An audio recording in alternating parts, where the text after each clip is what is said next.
মুসা আলাইহিস সালাতু ওয়াস সালাম তাওহীদের একাত্মবাদের ঘোষণা প্রচার করলেন। সমাজের মধ্যে মানুষদেরকে এক আল্লাহর দিকে আহ্বান করলেন। ফিরাউন তার দলবল এটাকে সহ্য করতে পারল না। ফিরাউন বলল, আনা রাব্বুকুমুল আ'লা, আমি তো তোমাদের বড় খোদা। মুসা আমার কোন খোদার উপর মানুষদেরকে আহ্বান করছে? আমি তো খোদা। নাউজুবিল্লাহ বলেন, আমি তো তোমাদের জন্য সবচেয়ে বড় খোদা। মুসা আমার কোন ইলাহের দিকে মানুষদেরকে আহ্বান করে?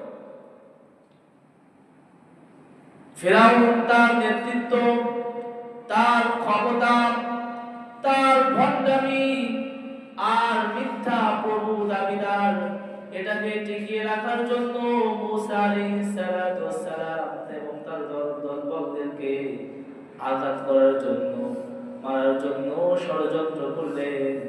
আল্লাহর আদেশে মুসা আলাইহিস সালাতু ওয়াস সালাম তার সৈন্য দলবলদেরকে নিয়ে রাতের আধারে মিশর শহর ত্যাগ করে লোহিত সাগরের কিনারায় দাঁড়িয়ে উভয় দল, এক দল আর এক দলকে যখন তাদের মুখোমুখি হয়ে গেল, আল্লাহ পাক কোরআনুল কারীমের মধ্যে বলেন, ফালাম্মা তারাআল জামআন ক্বালা আসহাবু মূসা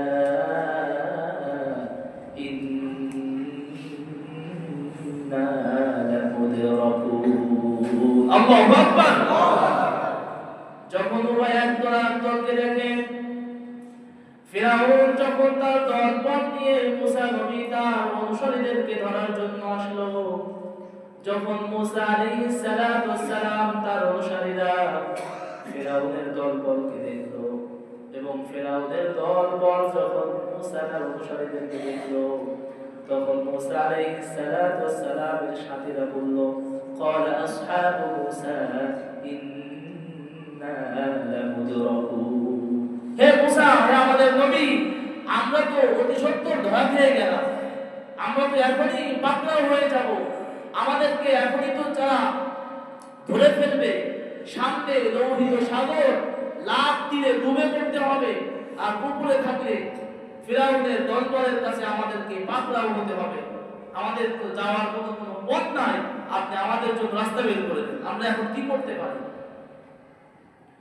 ভয়ে আতঙ্কে মুসা আলাইহিস সালাতু ওয়াস সালামকে যখন তার অনুসারীরা এভাবে বলতে লাগলো, মুসা আলাইহিস সালাতু ওয়াস সালাম শক্ত মজবুত ঈমান নিয়ে তার সাথীদেরকে একটা শব্দ শুনিয়ে দিল, ক্বালা